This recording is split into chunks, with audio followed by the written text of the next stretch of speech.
everybody, my name is Benjerizer and welcome back to my channel. Guys, today we will be checking out all of the secrets you may have missed in the new Piggy Breakout Chapter. Let's go!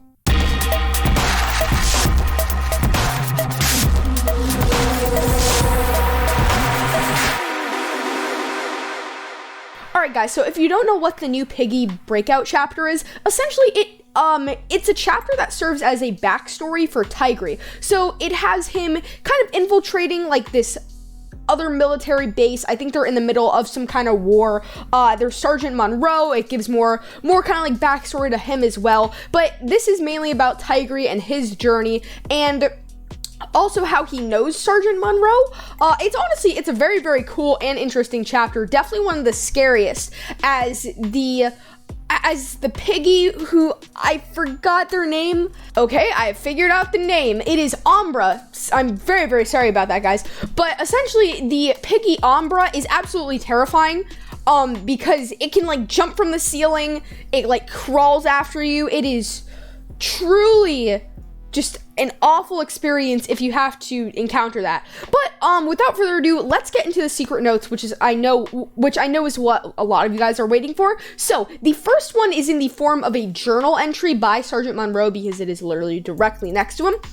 And it says, "We have the compound surrounded. Two of my finest soldiers, Tigray and Danny, may just be able to catch the enemy off guard if they're quick enough." So I'm guessing the enemy is the Insolents. So my theory personally is that we're at war with the Insolents in this, like, in the past, or maybe it's like a different country. I'm not really sure. They don't really specify, but we do see like planes going by and like bombs being dropped. So I don't know, maybe it is a different country, but we have to like kind of get into like this base that's been taken over by the Insolents. So that's kind of what this is referencing. And his two best soldiers, like I said before, are probably I'm guessing Tigray and Danny, who Danny is the donkey we see.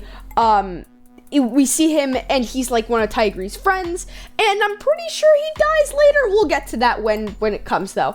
So now for the second note, we have a note that says, "Why do you run from us?" Now I don't really know where this is. I'm getting a lot of these from Piggy discussions and Piggy news on Twitter, but yeah, it says, "Why do you run from us?" And it kind of shows a pattern between a lot of these things. So I'm gonna read you guys a few more. And it's kind of like asking Tigray questions. It's really, really weird, guys. It's really, really weird. But this one, it is, I'm not really sure what this one is, but it says, "You are just like us." And I think this is the Insolents kind of writing to Tigray, because I think Tigray's actually been seeing the Insolents for a while too. I'm probably gonna do a whole theory video about this too, but yeah, but I'll talk about that then. And now the third one says, "I've been missing you a lot, and your pasta," which I just find to be really funny. "I really miss your pasta. You'd make it the best. Can't wait to see you soon. They say we'll be done soon."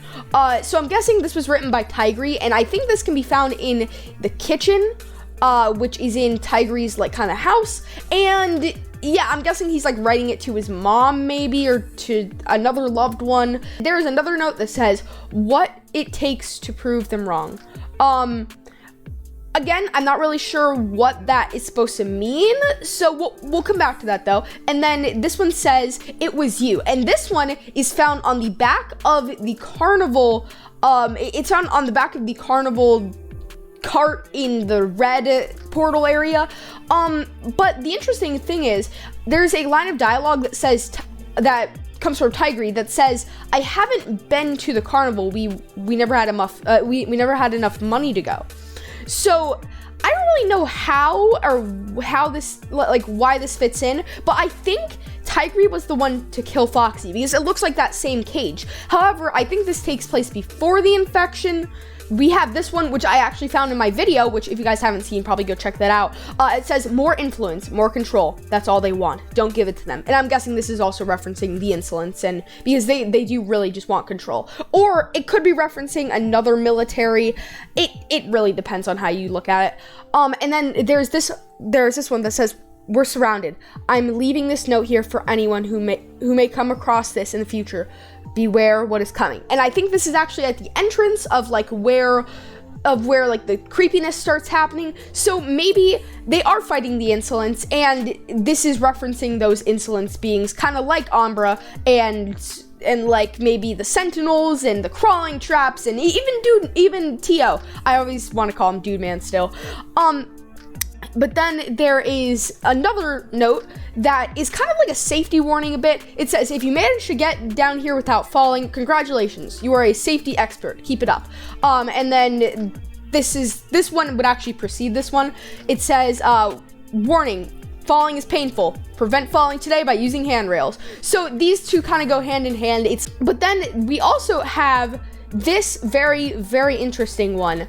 And it is a bunch of like X's and O's. It's tic-tac-toe or something. I'm kidding. No, it's not tic-tac-toe. It's like some kind of other like coded language thing like that. I'm honestly not that sure. But I think it says something along the lines of come home. So again, we'll get to that, or like what my theory is about all that. And then there's another one which is on the school chalkboard that says we miss you. So I guess a lot of these actually go hand in hand. So my theory is that the insolence has possibly taken over Tigree's loved ones, and this is them kind of in a manipulative way telling him come to the dark side. Or that, I mean, it's kind of a stretch, don't get me wrong, but I think that might be our best bet. So guys, now we're gonna get to the part of the video where I'm going to break down the end cutscene, and this one is really, really interesting. So I'm gonna show a bunch of stuff on the screen. So it starts off with Tigree stabbing somebody who we assume is Umbra, but then it cuts back to his childhood of his father ignoring his drawings, and Tigree's very sad. He doesn't really have the best family life, as you're gonna see a lot. And then it cuts to him at school. He's being bullied. He's like missing basketball shots, which I feel really, really bad for him. Like he's getting pushed over by people. It's just not cool at all. And then he's just honestly really, really sad about all this, and this kind of continues for a while. There's like other things, like he gets a good grade on a test, and his mom doesn't even care. And then I mean she's literally just looking out the window. He gets bullied more, and then he comes home with what looks like a Piggy Bloxy award, which is just insane. And his mom doesn't really care. His dad kind of like shrugs it off as like whatever, but he's really excited about it, and they just make him upset because he doesn't care. Because nobody cares. And then he runs away and finds a poster of Sergeant Monroe, which was actually leaked by Minitoon. It says, "You're stronger than you think you are. Join today," or something along the lines of that. And then he goes through boot camp, and then it cuts back to, or like at least present time for what we're seeing. And it turns out what he stabbed wasn't Umbra. It was somebody with a gray kind of whitish hand, and I think I know who it is. Guys, Tigree just stabbed Danny. Yeah, so Tigree is a murderer now, which is just bad. And then it kind of cuts, it actually cuts to after Piggy Book 2, after those events of or basically like after all of the story of Piggy, it cuts to there, and we can actually see Tigree and Willow off on their kind of like misadventures, which is really, really cool. And we're probably going to see a lot more of this in Intercity. And he finds that kind of like that same poster that he saw before, the one that inspired him, and he starts having flashbacks, and then talks to Willow saying like, hey, why of all the people in the world were you the only one to reach your paw out to me, like to help me out?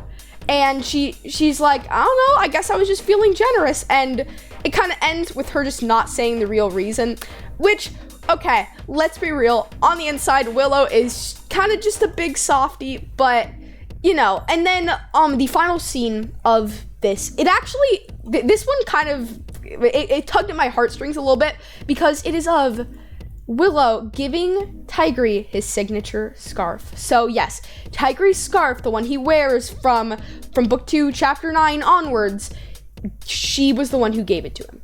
And that is it for the end cutscene. So guys, Let me know what you thought of this chapter in the comments down below. But with that said, I think that's actually going to wrap it up for this video. If you guys did enjoy, make sure to leave a like and also subscribe to my channel and hit that notification bell so you know when I post more awesome videos like this. Yeah, so I think that those were all the secrets that at least I missed on my first playthrough. I mean, I actually found some of them. But yeah, this was honestly such a great chapter. Like I said before, let me know your thoughts on it in the comments down below. And I have a pretty cool theory that will hopefully be coming out soon about who I actually think Umbra is supposed to be or represent. So stay tuned for that video. But yeah, with that said, thank you all so much for watching, and I will see you guys next time.